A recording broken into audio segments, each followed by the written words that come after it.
This is the Overtime Podcast Network.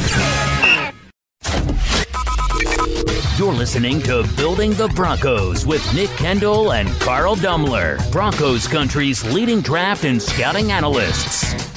Head on over to milehighhuddle.com to sound off on all things Broncos.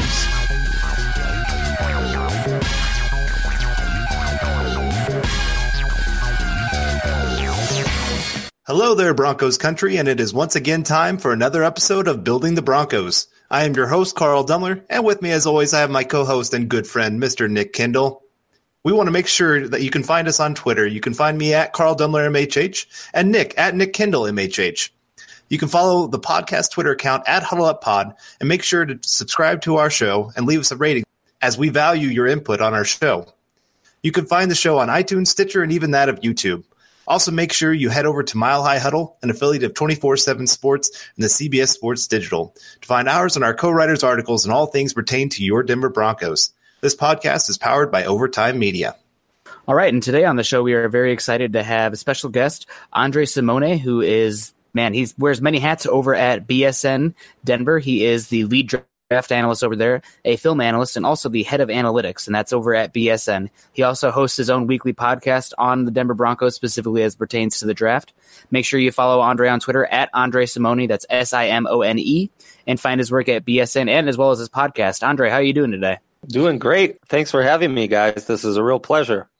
Yeah, man, been listening to Ryan, Zach, your podcast for probably about a year and a half now. You guys do good work over there. Always good to bring in. We talk about it sometimes. Some people in this community are a little bit more cutthroat, but I never really view it that way. I feel like there's enough room for everybody in the market, so kind of lift everybody up. And you guys really enjoy your work over there. So excited to get you on here and get your voice on here. And as a big draft analyst and a Kyler Murray enthusiast, with the news of Kyler Murray coming out, we're excited to have you on today. And just a little background information to you listeners. Andre and I have become, we're friends. We're friends. Yeah. We can say that. Yeah, that's allowed. I'd agree. Yeah. So going back and forth on Facebook and Twitter and the like, a lot of draft talk, just back and forth. And he kind of opened my eyes on some guys. I kind of opened his eyes on some guys. And unfortunately, one of my dudes, I know you definitely lit a candle for me today when Jeffrey Simmons went down. But disappointing. Sorry, man. Yeah. What can you do? Maybe the Broncos can get him day 2 now. We'll see. But yeah, talking football. So really happy to have you on here with a couple of draft psychopaths. Carl, same thing, back and forth, just nonstop threads. It would be insane how far back and how much the content has been back and forth. Honestly, we should just post that as an article. But yeah. Today we're going to be discussing a couple different things. Obviously, quarterback's the big thing for the Broncos, but you're a big Kyler Murray guy. I don't know if you're as big as I was riding the bus home today and I was listening to Ryan sing overtures about Kyler Murray. I don't know if you're that in on Kyler compared to Ryan is over there, but yeah, curious about your take on Kyler Murray. We'll kind of run through that here, but what are your, general consensus on the Broncos right now as it pertains to the quarterback position and I would say the big three? Yeah, well, loaded question. Yeah. First off, I think I'm the one who put the Kool-Aid together and flavored it and everything, and put the coloring in for Ryan, and now he's just drinking it and guzzling it down. But I like to take credit for really putting him on the right road. Before we went to Mobile, Alabama together, he was on the Dwayne Haskins train, and now he's quickly changing. So that's been fun to see. Yeah, as far as the Broncos are concerned, it's a big 3 race, and who knows, maybe a big 4. I hope not, after having viewed Daniel Jones live there at the Senior Bowl. But you never know. I guess for some analysts, he's still in the race. I think he's firmly out. But yeah, we've been really pounding the table for 2 years now that quarterback is the way they have to go. I think, sure, it's a weaker class than it was last year. It's certainly not the weakest class I've studied on tape. And I don't think it profiles to be that much weaker than 2020, where I think the hype on that class has gotten a little crazy. So I'm firmly on the, quarterback is the way to go for Denver at 10. They'll have some options if they manage not to have someone leapfrog them. And I don't know. I'm intrigued by these three in differing levels, and I might even trade up for a couple of them. So there you go. There's my bland general answer without getting into too many specifics. For sure, and obviously we got to talk about your guy, number one. I think is he number one on your board, or is it still Haskins? It's still Haskins. So watching a little tape in the last few days, boy, that Kyler Siren song has got me really hard to resist. Yeah, for sure. Now the big news coming out today or yesterday now. Recently that Kyler Murray is saying that he is 100% committed to football, giving up a portion of his signing bonus, not reporting to the A's, and things are starting to trend more and more towards him playing football. I mean, I wouldn't say it's 100% yet until he's signed that contract. You never know if he slips in the draft for some reason, he could always go back to the A's. That's a good fallback option. It doesn't hurt to have options, that's for sure. Yeah. But it does sound like football. Do you have any concerns in that regard? Or are you just going full steam ahead now that Kyler Murray is squarely on the football track?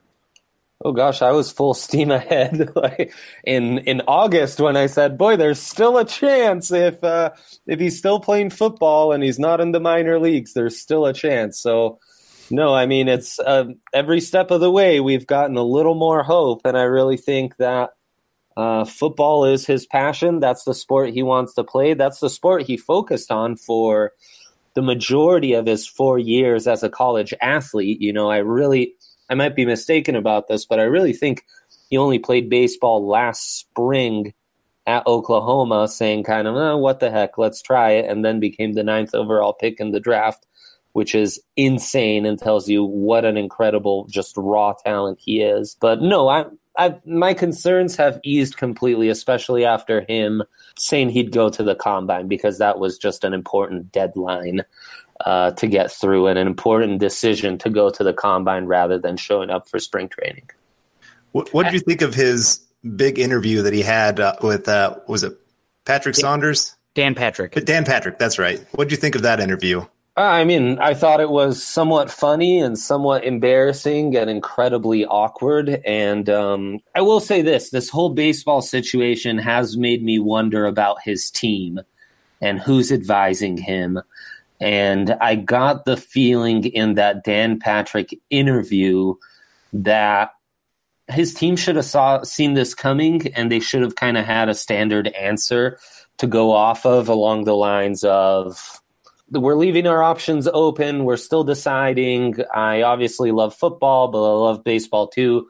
I have a commitment to the A's, and I haven't decided if I won't honor that or not. Or, something better than that an agent like Scott Boras could come up with, and not, some schmo like myself.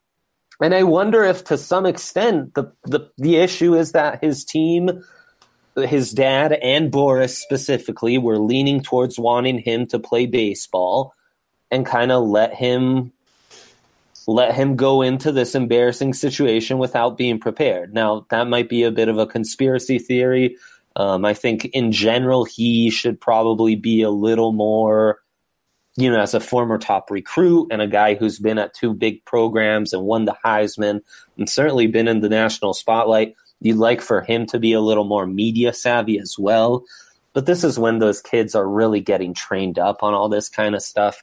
And what really stood out to me was the lack of media training that he's received thus far, while all these other prospects are sure being coached up and practicing all the combine workouts, but they're also practicing interviews and avoiding situations exactly like that. That said, I'm not reading too much into it, especially with what's transpired since then.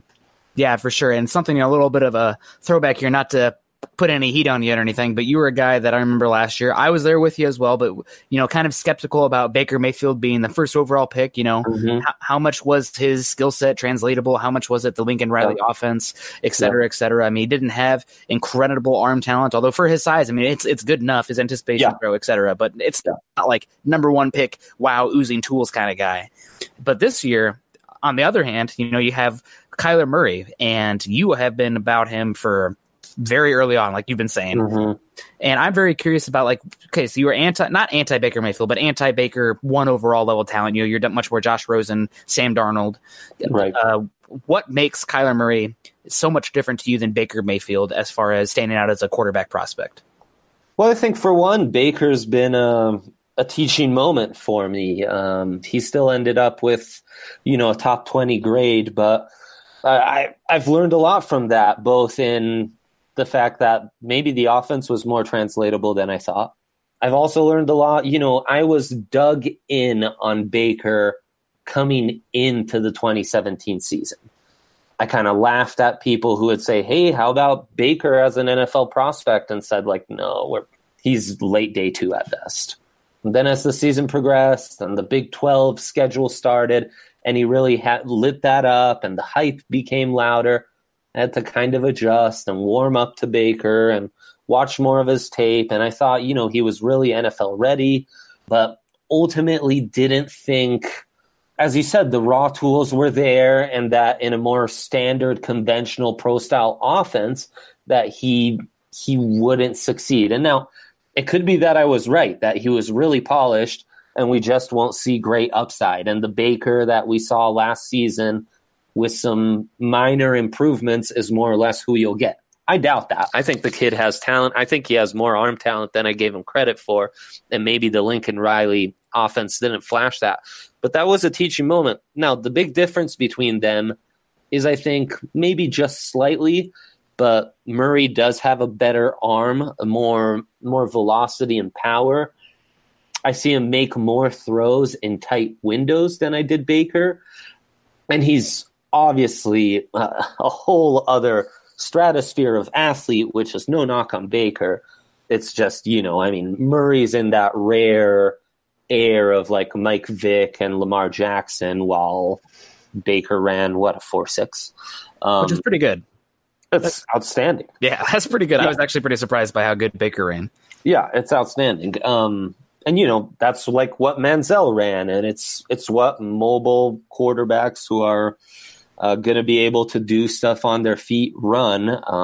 But, you know, Murray's just at another level. And beyond that, what stands out to me with Murray is his ball placement, which I think is maybe the most consistent I've ever studied from a quarterback on tape. You know, I've been doing this like 6 years of really digging in and doing rankings and giving out grades for players and that kind of stuff.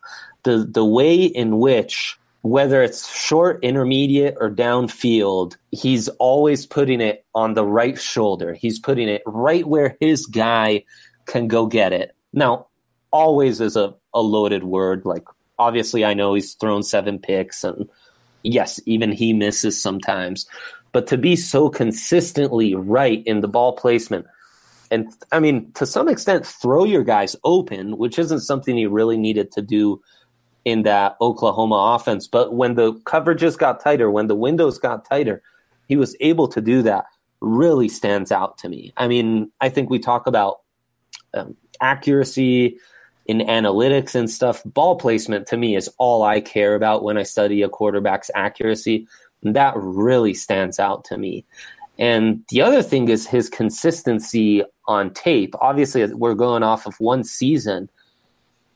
And, you know, yeah, he threw 2 picks against Texas Tech. Yeah, he played a little too unscripted and beyond, you know, above the X's and O's against Alabama.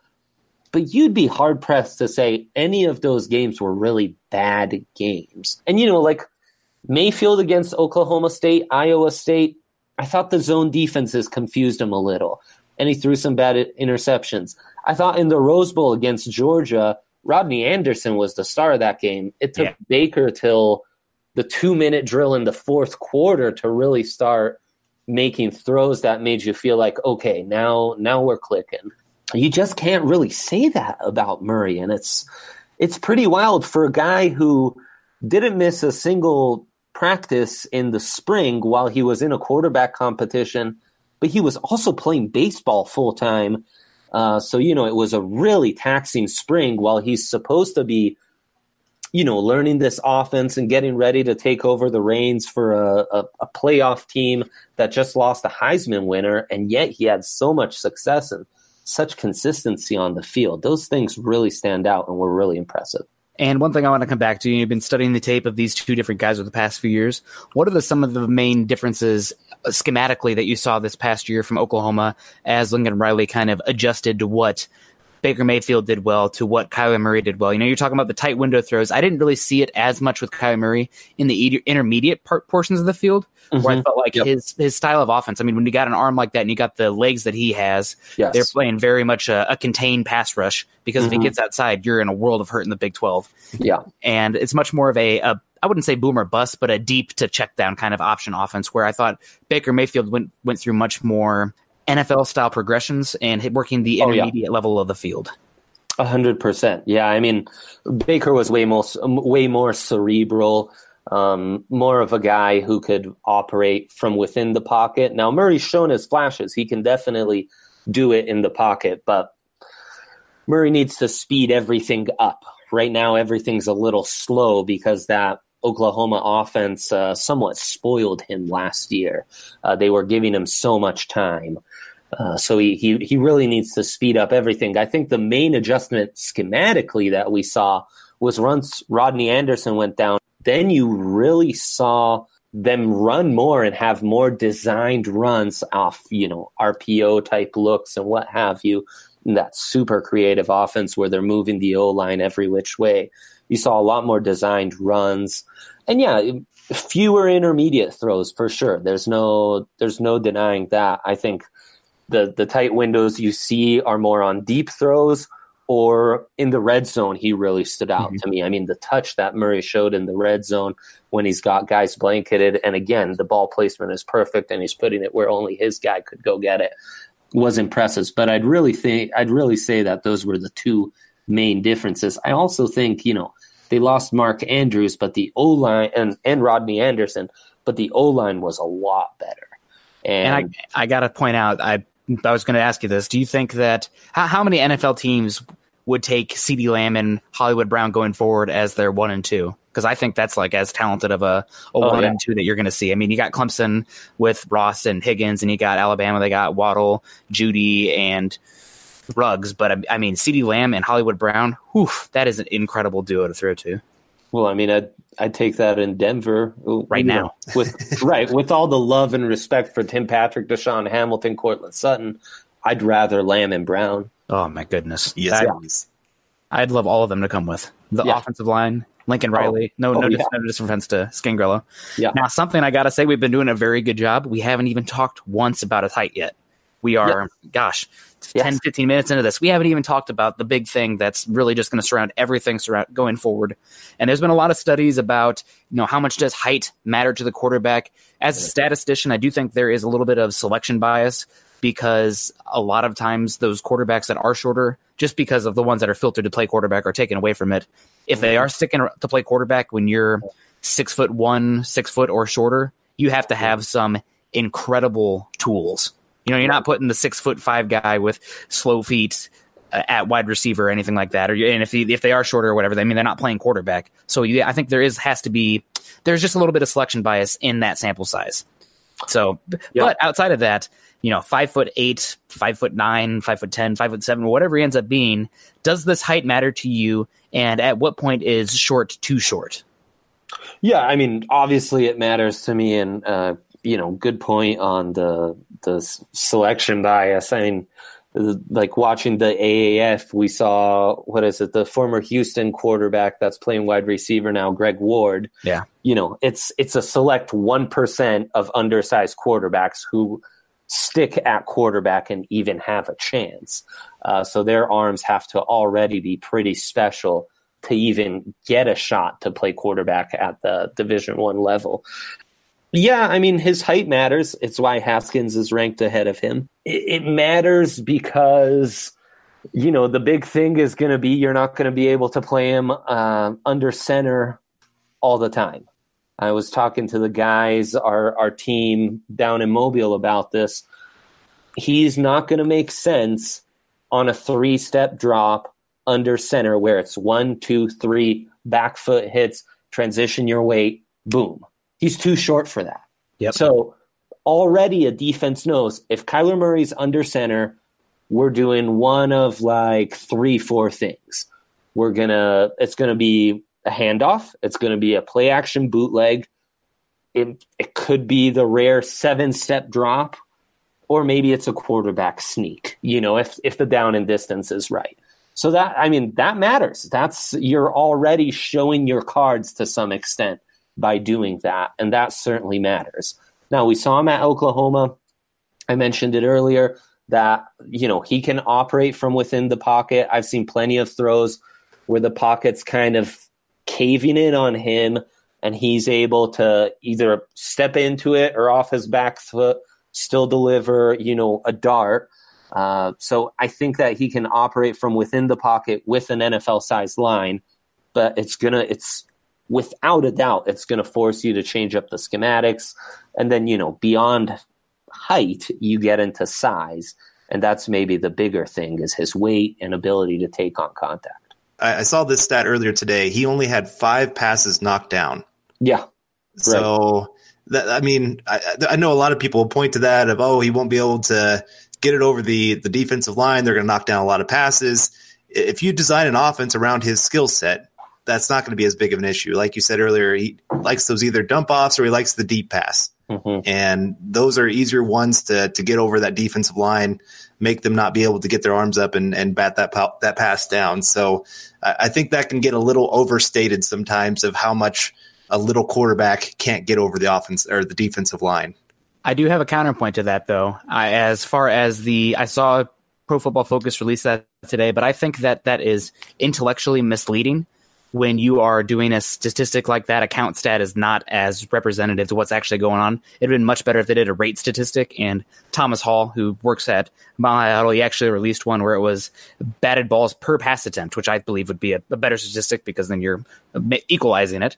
And you had Daniel Jones far and away the highest at .031 batted balls per pass attempt, but then Locke, Murray, and Haskins were all relatively the same, with Locke at .018, Murray at .013, and Haskins at .009. So that I just wanted to throw that out there as a statistician. That kind of bothered me because count statistics. I mean, if the guy's throwing 1,000 passes and has 3 batted away, but you have another guy who threw 20 and he only has 1, well, the rate statistic's going to be a big difference there. And also another thing about Murray as far as the batted balls is not that Locke and Jones and all of them didn't have it, but the batted balls I think are a more viable concern when you're playing an offense that doesn't almost exclusively operate out of shotgun, which I mean, how many snaps did we see Murray not in shotgun this year? That wasn't a goal line type of package. So that's something that, I mean, the questions are there for me. I don't know if they can be answered based on the film that's available right now. Or beyond that, I mean, how many throws does he take? The percentage of throws he's taking from within the pocket are fewer than, say, Haskins or probably even Locke, because so much of that offense is getting him out on the perimeter and what have you. But I do think, he's good at navigating the pocket. He's good at finding those lanes like Russ and Breeze have done before him. So that's not super concerning. It's more the schematics that are concerning to me. Yeah. And I don't disagree. Bring it back to the height real quick, or the overall size. I've heard a lot of people that I respect in the industry talking about this. It's not really so much the height that is the concern with Murray, but it is the frame. People want to compare him to Russell Wilson, but Russell Wilson has nearly 30 pounds on him. I mean, as the kids would like to say, thick. Like Russell Wilson's got a booty on him. He's got some muscle. Yeah. He's built. I mean, Baker Mayfield, same thing, a thick dude. Drew Brees, also a pretty thick dude. Are there more concerns for you, I mean, beyond the height, as far as how much weight he actually can put on functionally? Because he doesn't look like a guy who has the broadest chest or has these big old legs where he can put on a bunch of muscle to protect himself to some of the hits he's going to take. Yeah, totally. And it's not like he has a frame to grow into, So there's only so much you can do with Kyler Murray's frame. I mean, that's concerning. And it's concerning because he's a guy who likes to run and scramble around. And I don't want to, obviously he has to scramble to throw more than he did at Oklahoma, where he'd scramble to run oftentimes. I keep saying he's so quick, so elusive that it's really hard to square him up. especially in the NFL where you can't hit quarterbacks high, you can't hit quarterbacks low, you can't hit them late. Well, good luck hitting Kyler Murray with perfect timing right in the strike zone when he's that elusive and electric. I swear, I know he took a bit of a beating against Alabama. There are several of those hits that probably get flagged for a late hit. If it's the NFL, which is kind of sad in some ways and could open a whole other can of worms on this podcast. But no, I mean, that's concerning. He needs to at least measure in at 190 at the combine, and I'd feel so much better if it was closer to 195 or he surprised us and just barely hit 200. I mean, if he's 5'8", 190, he's Philip Lindsay size. Yeah, that's pretty interesting. I mean, Philip Lindsay does a great job of never really taking a gigantic hit. Although I feel like there was a couple pass plays where he did get tattooed. I think maybe Kareem Jackson killed him in a play. Kareem Jackson annihilated. Yeah, that one sticks out in my mind. Yeah. But, we got Garrett Bowles on one side, so you never know what's going to come around the blind side. But, nobody's coming around that edge. They're getting held. So that's true. You're good there. And I don't want to be, I'm not going to make a shout out to Greg Williams, the bounty gate, but if I was an opposing defensive coordinator and I was going against Kyler Murray, and I would tell my defenders, you know what, if you're a little bit late and kind of send a message early on, just like, hey, we're here, I'd be about it. If you're running around and making throws like that, I want you to know that we're coming for you. And if it's 15 yards early on, don't hit him in the head, but, let him know we're coming. That would just be me, though. I'm kind of old school. That's the Big Ten speaking in me there. Right. I mean, can you even do that anymore, though? I wonder. If you're running that RPO, I mean, the quarterback is an option there to run. So I think, to me, I would tell my guy that's coming off that edge, hit him every time. Yeah. Even if he doesn't have the ball. Yeah. So, I mean, those are going to be your easiest hits, I think, on him. Right. And, I mean, that's where he has to adjust, too. That's maybe an adjustment we haven't mentioned, is as much as you'd like to use him as a runner, he's not Lamar Jackson. I'd be much more weary of using, Murray as a designed runner than I would be Lamar because of that size. Yeah, can't disagree. Now, talking about Kyler Murray coming to the NFL, you're kind of already talked on one of our points about his father being a little bit of a LeVar Ball. But we need to move it along here. How do you cater an offense in the NFL? If, let's say, you're building the offense for the Broncos, what are you doing that you absolutely need for Kyler Murray to be successful in the NFL? What are you doing schematically, personnel-wise, etc.? Yeah, I mean, I'd incorporate as much of that Lincoln Riley offense as possible and, do what the Chiefs did with Kingsbury's offense for Mahomes or what the Texans have done with that Clemson offense for Deshaun Watson. To me, that's a bonus. That should be a selling point for Kyler Murray is not only do you get this quarterback who can be dynamic and a game changer, you're also potentially getting the offense that from a guy that would never leave for the NFL because he's got such a sweeter gig in college. That should be a selling point. If you're not interested in doing that, then just take him off your board. Don't waste our times in trying to squeeze him into a box. But yeah, I think you need to incorporate a ton of bootlegs. You need to get him out, throwing it on the perimeter as much as possible. You'd want to incorporate some spread and RPO concepts for sure, and have him out of the gun and pistol as much as possible. All right, and the last question here on Kyler Murray before we kind of move it along here. The reason he succeeds in the NFL and the reason he fails. I think the reason he fails would be injuries, number 2, and the fact that he never adjusts to the speed of the game. And maybe that's a combination of two things. Is he never adjusted to the speed of the game. He insisted too much to be a runner, and that's how he got injured. And that's what really got him. The reason he succeeds is he's a phenomenal athlete and has a phenomenal arm and I think some big time upside. And he found the right situation with the right coaches and became kind of like the Steph Curry of football and the ultimate outlier and kind of a unicorn of sorts. Hey, unicorn, that's something I've been pushing along here. Yeah. As I say, you just sent me a picture of a unicorn earlier today about him, so there you go. I mean, there's no, like, people keep trying to make comparisons to him, and it's like, well, that doesn't really fit. That doesn't fit. I mean, a guy his size with his tools, hasn't played this position. I mean, honestly, Andre, I was talking with him. The one that he threw out there that I was like, wow, that's really the only one that I can see is Allen Iverson.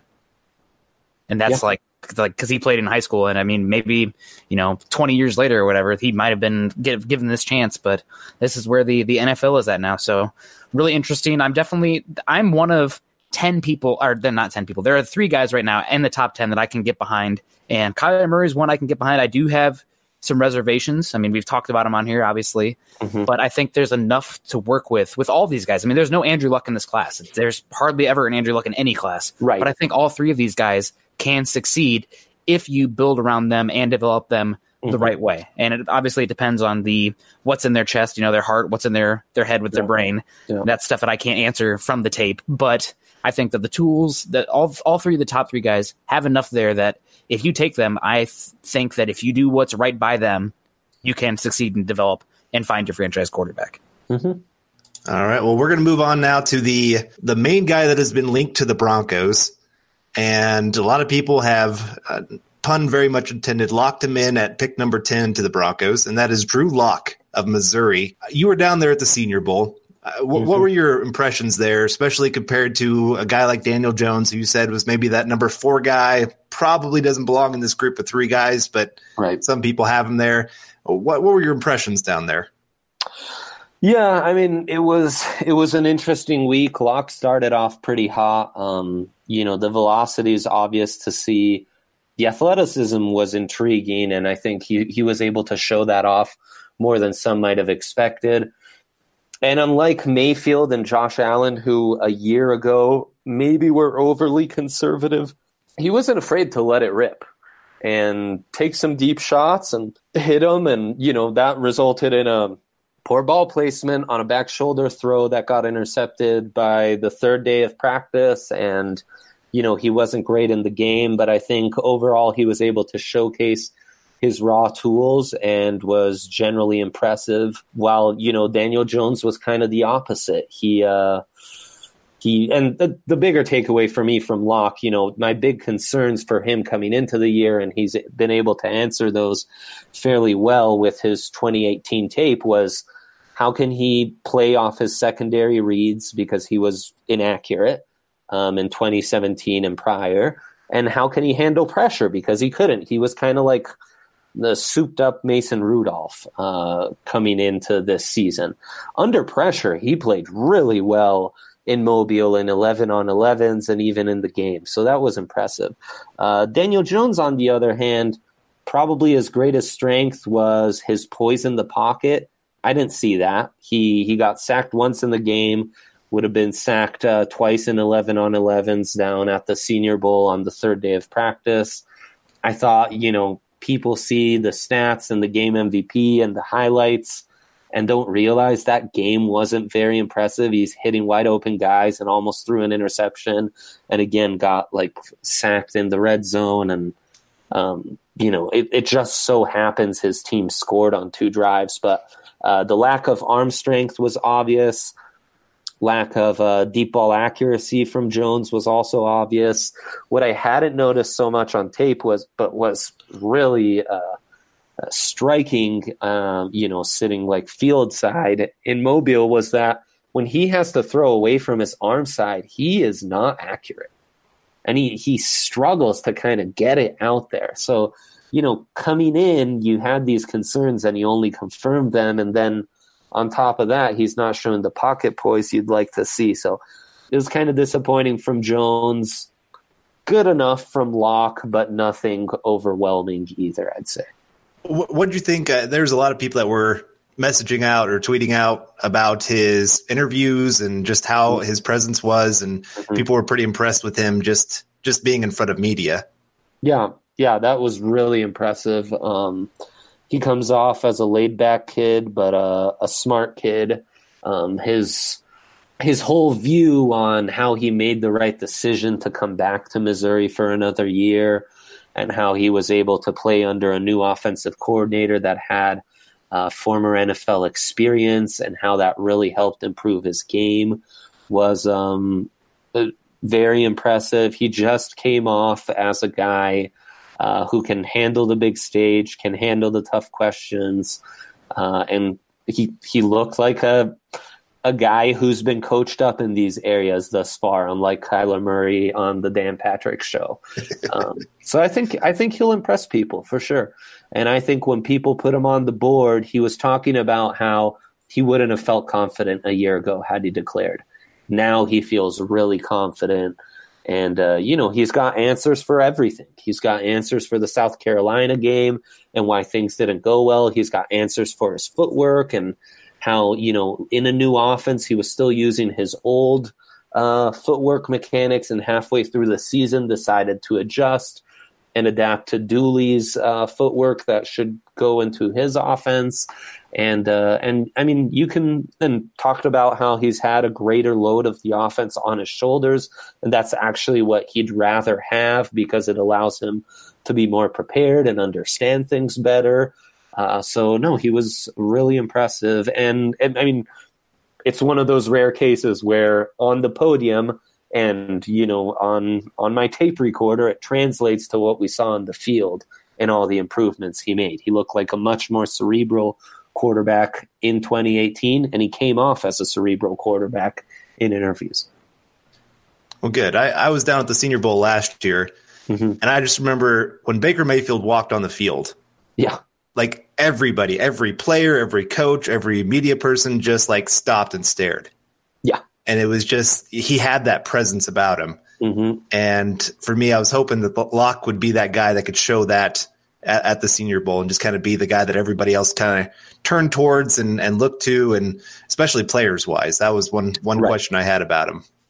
I don't know if anybody's Baker Mayfield. Baker's an alpha's alpha. Well, that's true. Yeah. Yeah. Yeah, and I think that is the big difference is Baker, you could see kind of other players gravitate to him. You probably didn't see that in the practice field with Locke like you did with Baker, who was, by like 10 minutes in, he's getting like Josh Allen slaps on the ass and stuff. He was an interesting one, that's for sure. Yeah. Now with Drew Lock, then, with all of the information you have, and knowing the Broncos are pretty smitten with him, I guess that's the word that the people are really liking to throw around right now. Is he worth that top 10 pick? Oh, gosh. In a vacuum, maybe not with all the defensive talent that's in this class. But, none of this is in a vacuum. It all is team needs. And, a first-round quarterback is the most valuable commodity in the NFL today because 5 years of control, 4 years on the rookie scale. You can see it across the NFL. When a rookie quarterback is good, it completely changes the team because all of a sudden you have a guy that's worth at minimum $100 million that you're paying a fraction of that, and you can strengthen the team around him, and it's a game changer. So in that sense, yeah, he's worth the 10th pick. Maybe just barely, but he's worth it, yeah. So with that in mind, then, I guess, say the Broncos do pick him. What are you doing schematically wise or team wise? Are there missing pieces that you think, hey, Broncos got to go find somebody that fits this kind of mold? What are you doing to have Locke be successful with the Broncos? Oh, I'd like more speed at receiver. That's something regardless of who the quarterback I think you need. But if you have Locke, and I think the Scangarello offense could fit him pretty nicely. He could perform, in the sense that the Scangarello offense isn't too far off, say, the McVay offense. So you can do a lot of play action boots, carve them up over the intermediate where you just need zip to hit like your first or secondary read as they're like coming back to the ball, and then take your shots deep. That's ideal. So you don't have to change too much. The thing is, in that kind of offense, you want that footwork to improve quite a bit. And that is an area where at the Senior Bowl, he still looked raw in footwork drills. But yeah, that'd be my idea, is simplify things, let him get out on the move where he's a little better, add speed at wide receiver. And, give him a little confidence early, and then we'll go from there and build layers schematically off of that. Are you starting him day one? Oh, I don't quite know. Boo! What a cop out. Boo! Yeah. I mean, it's a tough question. I don't know if I'd start any of these guys early on. I don't know if I'd ever start a quarterback early on. I know people are big on you have to start a rookie quarterback right away. But, Aaron Rodgers and Patrick Mahomes seem to have benefited from sitting a little bit before they got their first start. Everyone's different. We were talking with Benjamin Albright about this the other day, and he said, you look at most of the guys around the league, a lot of them, Phillip Rivers sat, Drew Brees sat for a little while. Yep. Eli Manning, Tom Brady. Yeah. Right. You're looking at mostly the top 10 quarterbacks, and even Big Ben was supposed to sit. Yeah. He just got thrown in because the starter and the backup went down with injury. Right. It's good to have a little bit of patience if you can. Yeah, Goff sat for a while.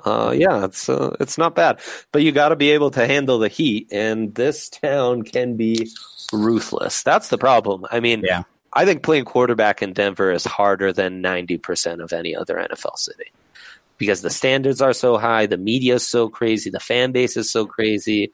There's just a lot of pressure on the position, so you got to be ready for it as a front office, as a staff, and as a locker room to handle that kind of pressure. You're the dude. I mean, even as good as the Nuggets are and the Rockies and everything. Oh yeah, I still feel like the draft circus is number one. I mean, it's crazy. Oh, without a doubt. Which is good for us. That means business is booming. Yeah.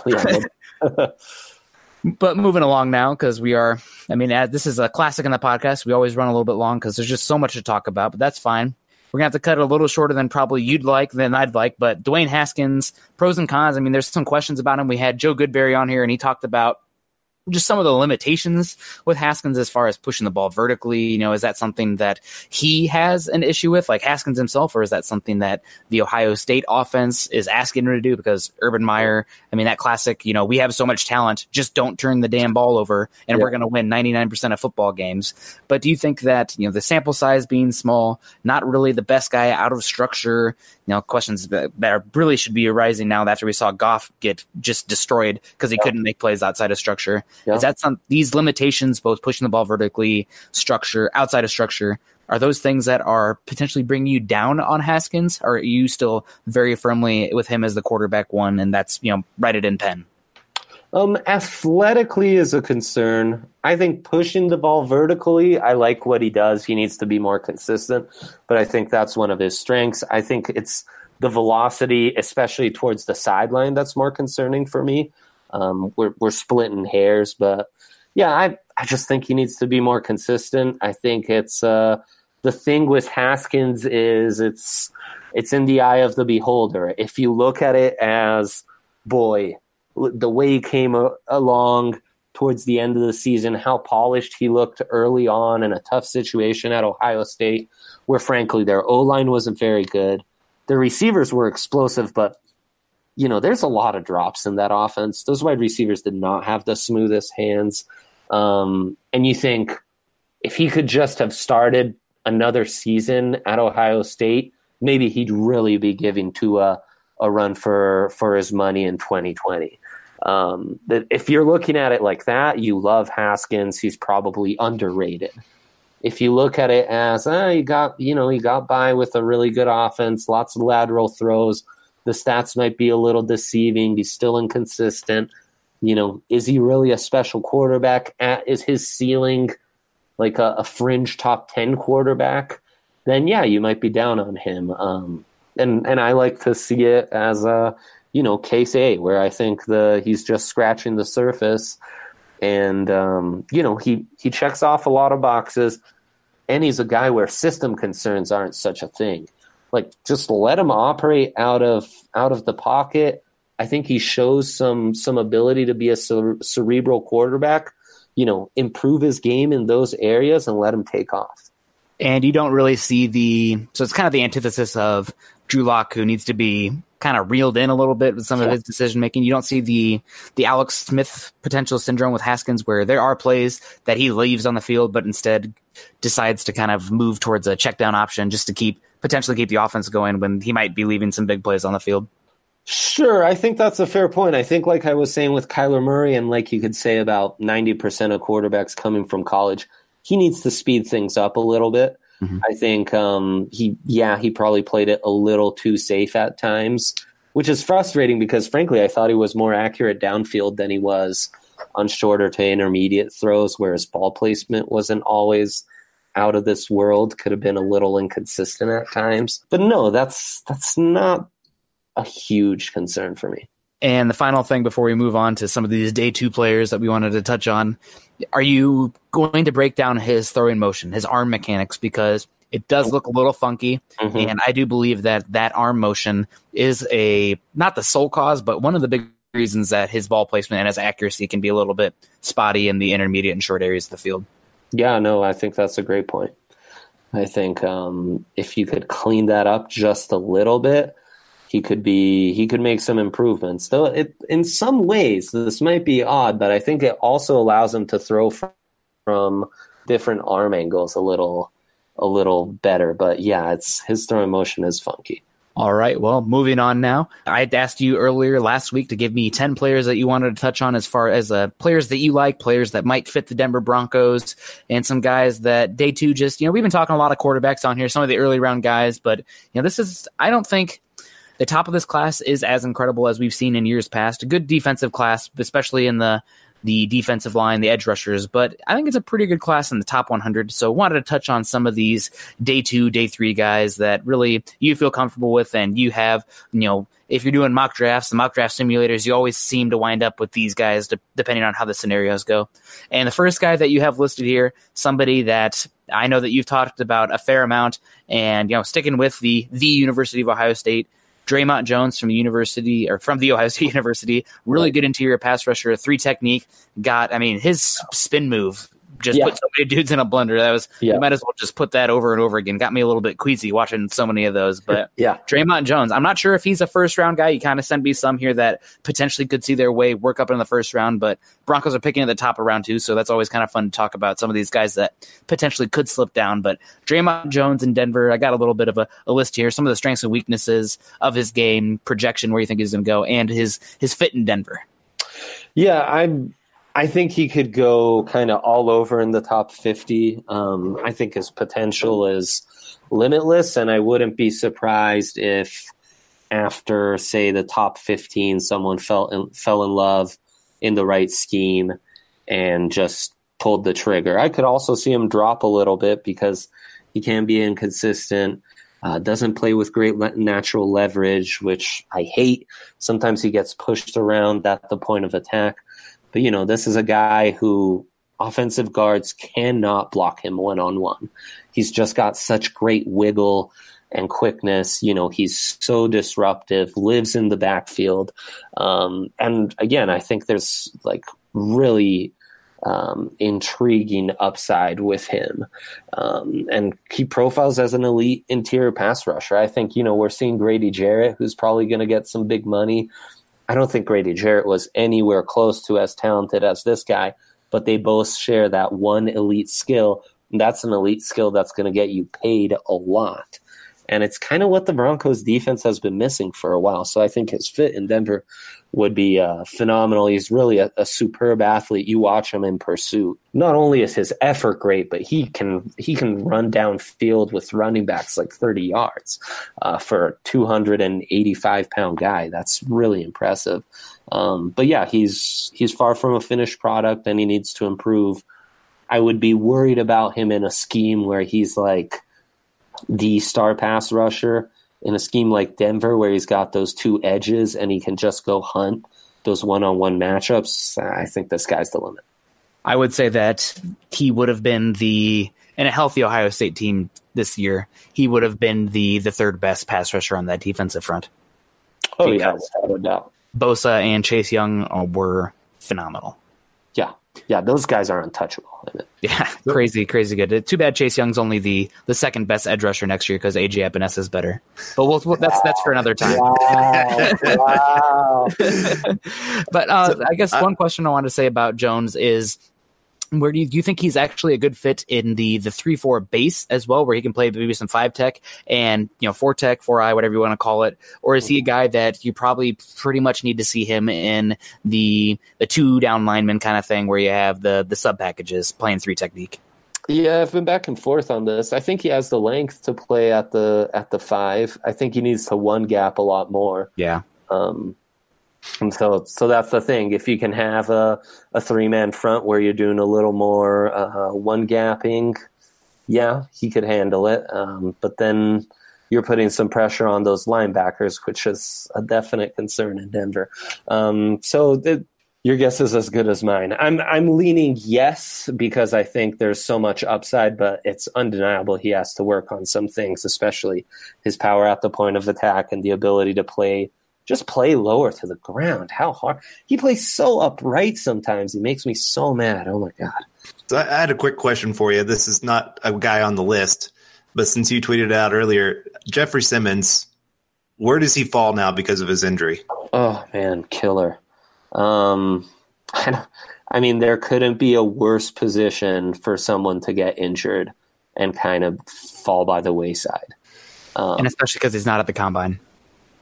You're 100%. Yeah. I could see him slipping, definitely being picked behind Rashawn Gary now. I could see him slipping past Draymond Jones, Christian Wilkins, Gerald Willis, a couple of those guys. I think he should still go in the top 50. But, it's so hard to say, because a lot of that call will really come down to the team doctors in a lot of ways. Yeah, and because he's not going to the combine, he's going to have to fly out to all these teams, and not only are the interviews huge for him, but he's going to be getting, how many different medical evaluations now as well. Right. So obviously he had that incident when he was in high school, or right out of high school. Mm-hmm. So he's not going to be going to the combine, but man, that is it's going to be incredibly grueling. And he has to rehab as well. I can't even imagine the schedule he's going to have from now until the NFL draft with all this stuff on him. So it'll be interesting. We kind of went back and forth on him early on. I'm like, dude, this dude has got an incredible burst. I think it was that Mississippi State defense, whatever the heck they were asking him to do there sometimes. Gosh dang it. But maybe the Broncos will scoop him up round 2, and I can still be a little bit conflicted happy, because the assault is still definitely present, and that's an issue. But yeah, man, very talented. Moving along now, defensive line, more talented, a guy that's long, and somebody, his game against Stanford this year was one of my favorite tape of a single defensive lineman all year. Jerry Tillery, Notre Dame, 6'7", 310 pounds, length for days, a dude with some schematic versatility, didn't always play consistently. There's some talk of him being kind of a different dude as far as his mental makeup, maybe a little bit odd, but Von Miller's kind of a little bit of an odd dude too, and we love him. So thoughts on Jerry Tillery? As you said, that Stanford game, I'll put that against any other interior defensive lineman's tape this year. Just wrecked that offensive line, which admittedly not one of the Stanford's best offensive lines. But yeah, he's all pass rush. He's all power, devastating bull rush. He gets his hands on you, you're done. Like, you are put on skates and you're going into the backfield with him.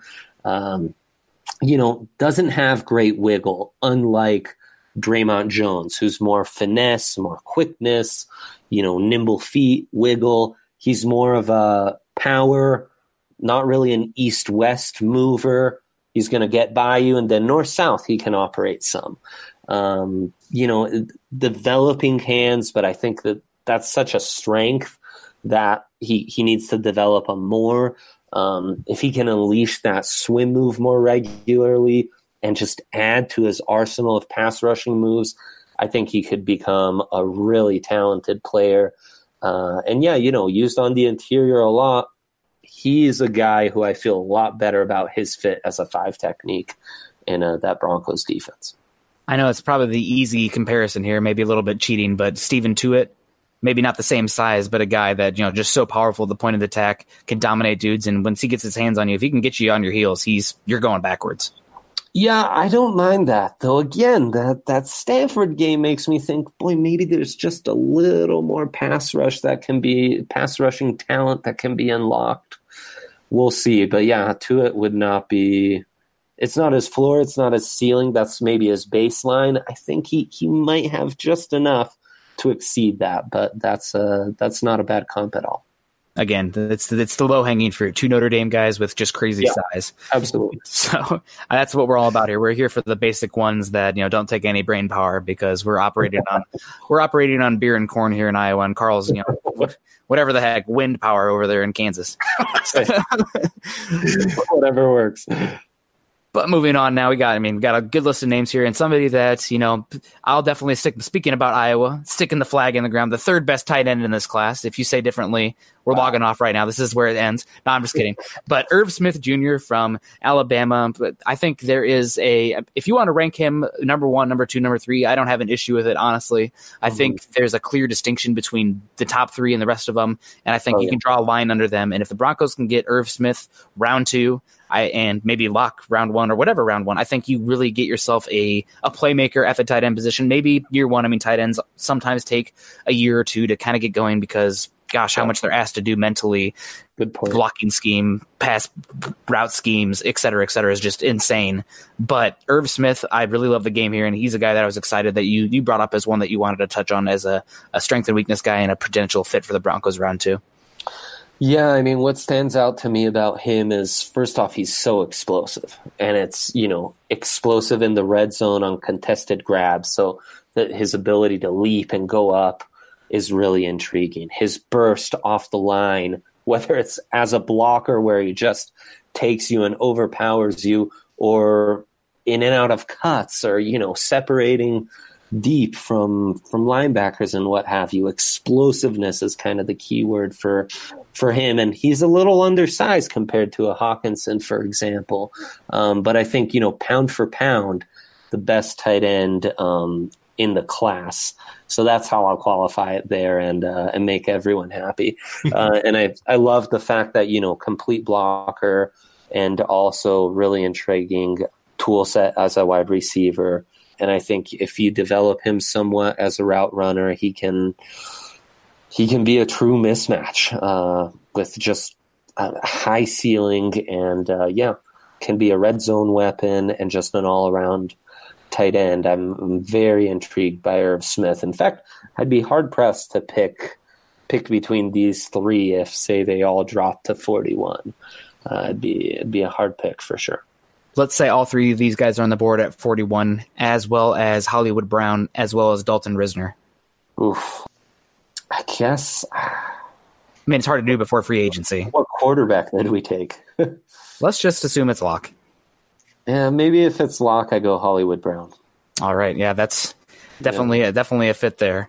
Well, moving on now, I don't know if you listened to the last podcast or the article with Ben Albright on here, but he talked about Matt Paradis as a guy that honestly the fans want to bring back, but doesn't sound like that's trending towards happening in Denver, which, who knows what's going to happen. We still have a way to go, but that it honestly might happen. So life after Matt Paradis might have to be a thing. Yeah. And a guy here, probably the best zone blocking center in the scheme. He's no James Daniels, but that's okay. But Garrett Bradbury from North Carolina State, a guy who had a really good Senior Bowl and a perfect zone blocking center for the next level. I know he's a guy that he might go as high as the middle of the first round. Depending on how he tests, because there's such a last year, especially comparison to last year, the interior offensive line is not the high quality that we saw. But Garrett Bradbury, a guy that might be there for the Broncos second round, and I'm curious about what you think about his scheme fit and if he'd be worth a pick that early, if you're willing to spend a pick on a center that early. Typically, I wouldn't be, especially a center who's, let's face it, limited to a system. So, the Scangarello experiment doesn't work out, and I don't know, Munchak gets put as the, upgraded to the OC. Just speaking hypotheticals, and Munchak wants to implement a gap scheme. Well, that might not work as well. So those are concerns, but I think, depending on how you feel about the offensive tackles and if they need to be moved to the interior, he's arguably the best interior offensive lineman of the whole class. You mentioned James Daniels. I love James Daniels.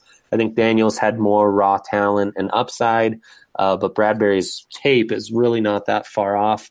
And as far as it pertains to the Broncos, team captain, and, obviously that paid off in the last draft class. I expect them to kind of follow that same trend again. But, it all starts with him being an incredible athlete, being able to cover a ton of ground and get to spots that most centers wouldn't be able to. And in that scheme, that's really important.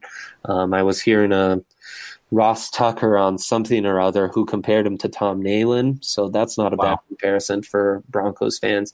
And, Ross Tucker, take it with a grain of salt.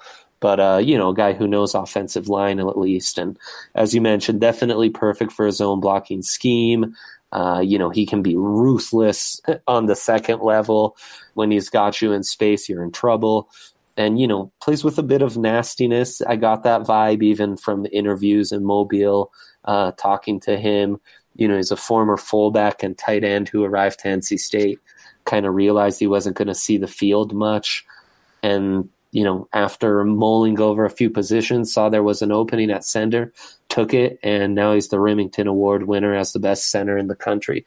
So that just shows you the kind of improvements that he's made and how smart he is. His technique is really good, and, just nimble feet and pass pro. That's something I like and doesn't get talked about enough with interior offensive linemen. But when you do face that rare one-on-one, are you going to be exploited, or do you have the athleticism to handle one-on-one matchups and pass protection? Bradbury definitely does, and I was talking to Ryan Finley, his quarterback, about this, and he mentioned that for him, Bradbury could play all three positions on the interior, at least in a zone blocking scheme. I tend to agree with him. Well, awesome. Moving along now to wide receiver. That's a guy that honestly was my number one winner from the Senior Bowl, just because I think he's just an incredible talent. And unfortunately, he got stuck with Brantley there at South Carolina because, man, he really could have been shown off there more. And I've heard some people even compare his game to Antonio Brown as far as an inside-outside guy that can stretch, can be that yak guy as well. I mean, just the versatility. And I'm talking about wide receiver Deebo Samuel from South Carolina, and I gotta say, I absolutely love this guy's game. I'm not sure he's a one-for-one comparison to Emmanuel Sanders if you're kind of looking for a guy to replace Emmanuel Sanders, that is. But, man, really good player, and I think that you get him in an offense where you have potentially a guy that can stretch the field, both arm-wise from quarterback and maybe a more speedster wide receiver next to him, or a jump ball guy like Cortland Sutton. I think he could be just an absolute monster playing Sundays. Yeah, totally agree. I mean, a guy with great hands. That's what I just fell in love with him at the Senior Bowl because he catches everything. It doesn't, extends perfectly and has electric feet. I mean, that combination alone should allow you to fall in love. He really caught everything and couldn't be covered one-on-one in Alabama. He's got a powerful frame. That's where the Antonio Brown comp falls apart or I heard him compared to Ant Miller today. But those guys are at least 20 pounds lighter than Samuel is.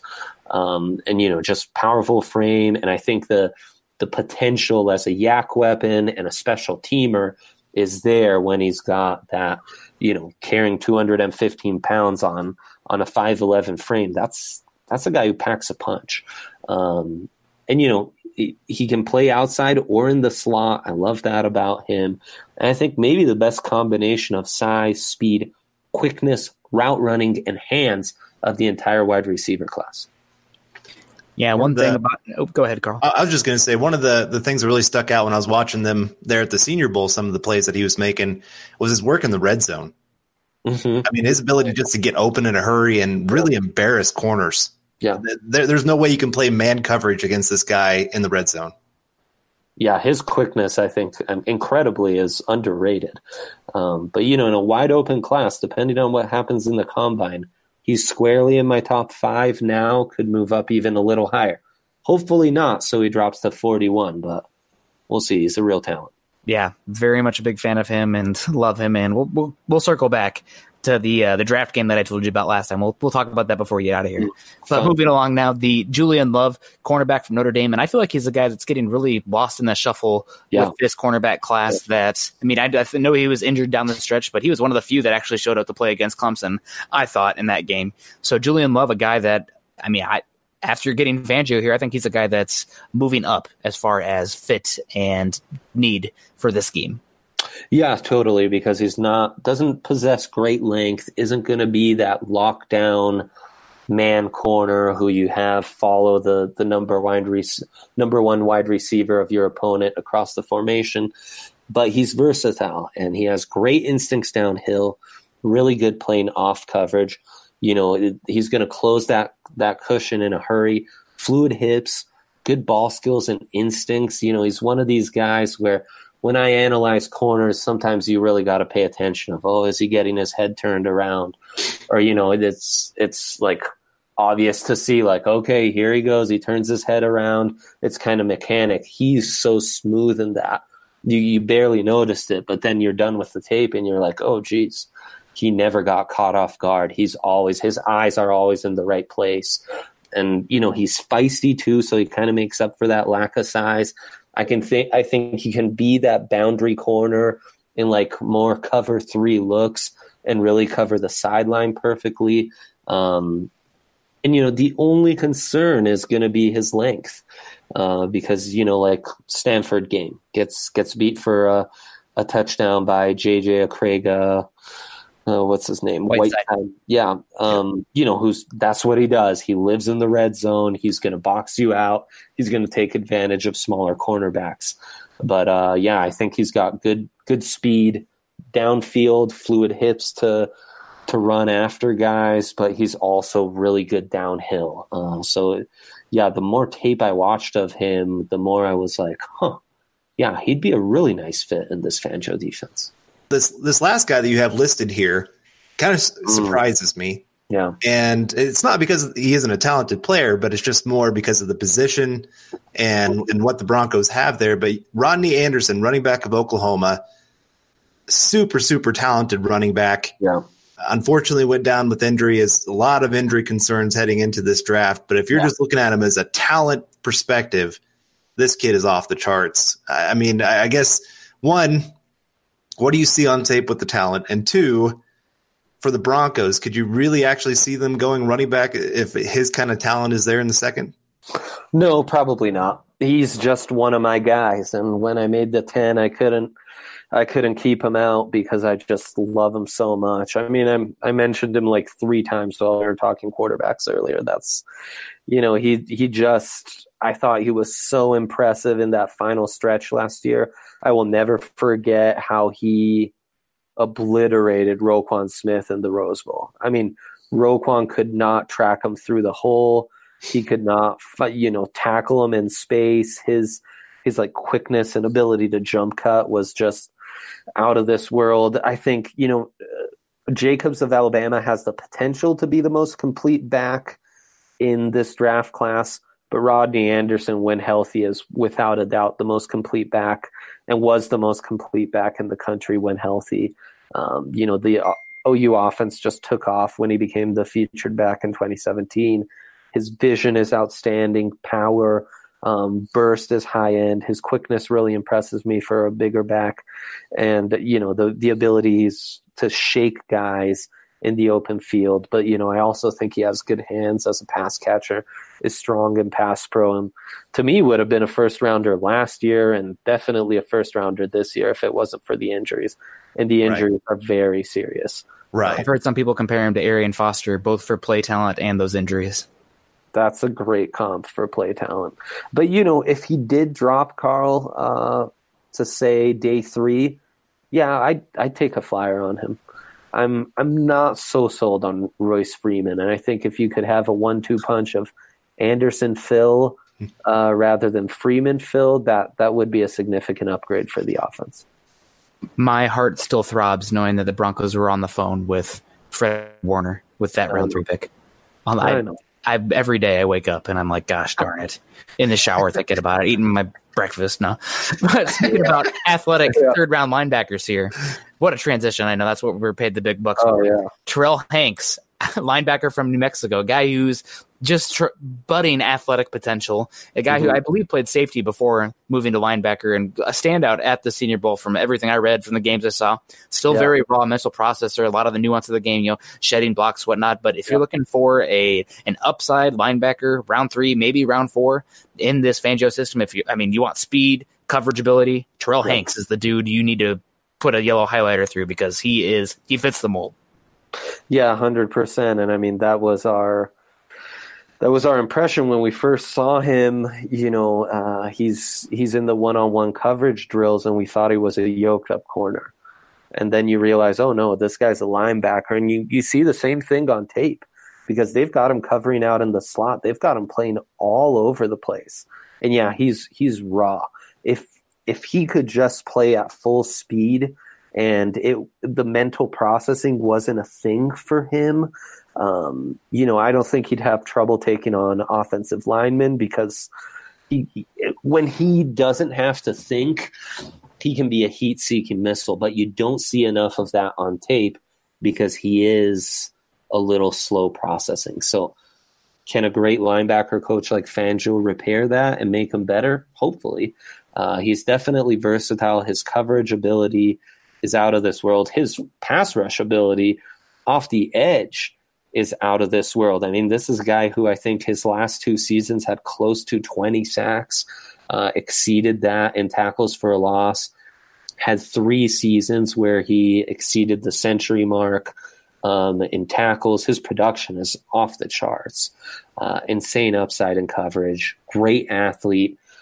So yeah, he's got all the tools. He just needs to be coached up a little, and he's raw. But yeah, Terrell Hanks is a real talent. And in a wide open off-ball linebacker class, after White, Bush, Wilson, however you want to order them, that 4th spot is wide open, and who knows? I mean, he has an outside shot, but I think Terrell Hanks is one of the contenders. Absolutely, and one of the big guys, one of the biggest winners as far as improving their stock at the Senior Bowl, Terry McLaurin from Ohio State. Talking about a guy that Dwayne Haskins sometimes isn't pushing that ball vertically, and going back and watching tape from him, I saw this guy and also his counterpart Hill. Both guys that were open a fair amount of times deep, and Haskins would take the safer option, but I thought there was a window there. He had a step, and a guy that really seemed to hit it off with Drew Lock, and everybody talks about him. I mean, forget the play. Set that aside for a second. A-plus character, guy who wants to hit, great athlete, special teams ability. I mean, this guy, you might have to end up taking him round 3. Maybe I'd be more comfortable round 4 just because there's some questions there, but man, talk about a skill set where the floor is just incredibly high because you're going to get something productive from him. Yeah, agreed. And it should be that pick in the early 70s is kind of in a tough spot because ideally you're hoping for a guy from your top 50 to slip and fall to you.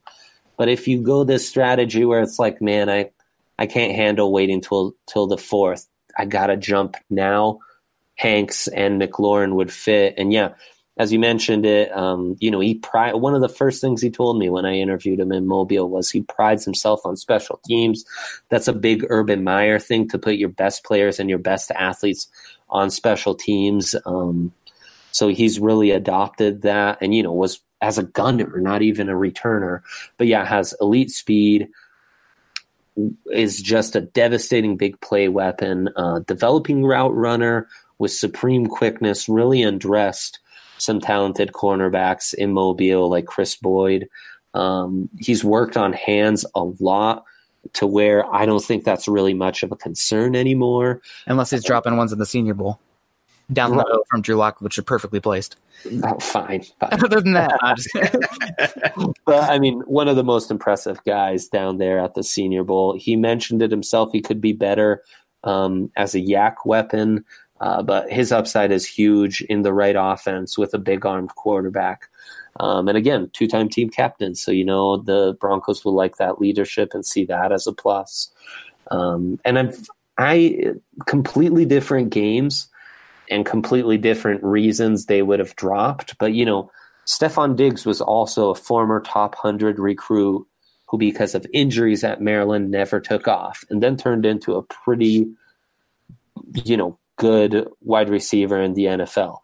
McLaurin's another high-end recruit. His production is insane on a per-touch basis, but never got the amount of touches that he probably should have or would have got in another offense. But I wonder if he's another former high-end recruit who could be better in the NFL than he ever was as a collegiate player. I mean, just not a play for or a one-for-one comparison, but hello, Michael Thomas. Yeah, totally. Ohio State's quarterback, where they're using that power quarterback run, and boom, ends up one of the best wide receiver in that draft class as I can remember, and one of the best top 10 in the NFL. So that's awesome. And then the last guy you have listed here, the one honestly I had the most questions about, because I watched his tape. I watched a lot of Josh Rosen last year. This is a guy that did not really impress me so much as far as his explosiveness, and I don't really see him being much as an inline guy either. So is he just kind of a smooth floating flex tight end? So we're talking about Caleb Wilson from UCLA, a guy that also, I think he had a boneheaded play in the Senior Bowl as well, where he was an ineligible receiver. He stepped out of bounds and then came back in, and it negated a good play from the quarterback. But Wilson, interesting. I'll say he was a late invite to the Senior Bowl and didn't impress me. He has dropped in my rankings, but he's still my guy. You make a good point. And frankly, I've been burned by receiving tight ends before, Jason Morrow being the worst one.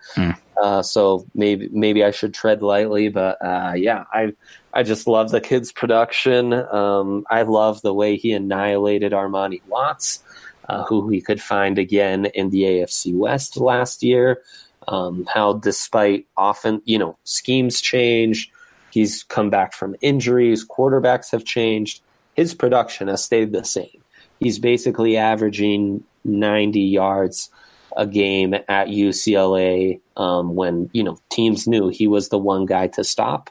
And he's just, even though he doesn't have that raw athleticism, he's smooth. And I think he's a solid route runner. He makes up for that lack of athleticism by setting up defensive backs prior to his cuts. He uses his body extremely well to gain position, strong hands. And so raw tools aren't overwhelming, but the talent is undeniable.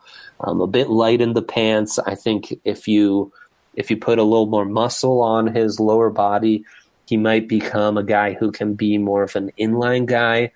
I could see him getting his snaps as an H-back, just being flexed out. I think you could be creative and find 50 snaps for him a game, especially if you want to hold on to a Fumagalli, a Howerman, or a Butt, like he could be your receiving tight end, which is something the Broncos could use. You should definitely ask for consent before trying to hold anyone's butt, though. Agreed. We do not disagree on that. I just got one last point on the tight end. I think because of this class itself, I pushed him down a little bit because there are so many good guys I think could be going in that range. I mean, you got Sternberger, you got Knox, you got Nuada, you got Raymond, you got the LSU tight end, who I'm actually a pretty big fan of, Morio. So I think just because of that, I could see him getting pushed down. When a typical class that doesn't have this incredible tight end depth, you could see him going in this range. Yeah, fair, totally. I mean, I think with a lot of other guys, you're gambling on upside somewhat and size and what have you. Guys like, Drew Sample, for example, or Dawson Knox, or even Isaac Nada. But he has a ready-made skill set that makes him pretty intriguing. For sure. And before we get out of here, we're running a little long. That's the theme of the podcast. That might as well be the name of it. But I sent you last week the upgrades, or not the upgrades, the offensive draft, where we had teams A, B, and C. And we're going to actually record that other podcast. We're going to the defensive side of the ball after this, and that podcast should be up Saturday. But I sent you the A, B, and C team, and you had some thoughts on that. I just was curious about what your roster was your favorite and why. Yeah, I'll mention I had no idea before voting which roster was which. Yeah, Carl. There was no cheating going on here, and I thought it'd be hard when I went through the first two teams. You had these organized as I saw Team A first, Team C second, and Team B third. But when I saw Team B, you have quarterback 1 and Haskins, running back 1 and Jacobs. Hollywood Brown, for me, is right in the mix to be wide receiver 1, and Debo isn't too far behind. So I love that receiving core. Hawkinson, obviously, arguably tight end 1. And then I think you have so much pass rush ability. It's just what Haskins and those big play wide receivers need with Dillard, Kajus. I might flip Dillard and Kajus. Maybe I'd put Taylor on the interior, but that's nitpicking. And then Elton Jenkins, I love him as a one of the best centers in the draft. Dieter, I'm a big fan of. You also have like 4 guys on the O-line who could play tackle in a pinch. Which I went for the pass blocking upside with Haskins. That was my goal. Carl went very defensive or offensive line heavy, going Bradbury and Lindstrom and Jonah Williams early, and I'm like, I'm going to go for elite pass blocking. Yeah, that's not bad. So, Carl, you're Team C? I was, yes. Okay. Yeah, I mean, Jonah's not bad. You've got my boy Bradbury there. I mean, it's a solid squad, but I don't know, that third wide receiver, I'd take Harmon over Hall. I got Harmon. Yeah, I love the way my weapons matched up together. All different. Jacobs over Montgomery, and I take Haskins over Locke. So you just and I guess it's a matter of personal preference, but I liked what Nick did, and it might be that we're influencing each other with echo chamber through the year. Yeah. So there you go. I just need to motivate Carl so he can kick my butt in the defensive one. So that's right. What we're going to do right after this. There you go. All right. Well, that's going to wrap up this episode of Building the Broncos, powered by Overtime Media. You can find Carl on Twitter at Carl Dumler MHH and myself at Nick Kendell MHH. Also, make sure you follow Andre at Andre Simone on Twitter. Also, make sure you head on over to Mile High Huddle, an affiliate of 24/7 Sports and CBS Sports Digital, to find more covering the Denver Broncos. Head on over to iTunes and leave us a 5-star rating and comment. Your support can help us continue to bring you our Denver Bronco deep dives. You can follow the Building the Broncos podcast and all our other great audio content by subscribing to the Huddle Up podcast, wherever you listen to podcasts. You can follow us on Twitter at Mile High Huddle and at BTB Football Pod. For Carl and Andre, I'm Nick, wrapping up another episode of the Building the Broncos podcast. We hope you enjoyed it, and we will see you soon. Go Broncos. You've been listening to Building the Broncos. Join Broncos Country's deep divers at milehighhuddle.com to keep the conversation going.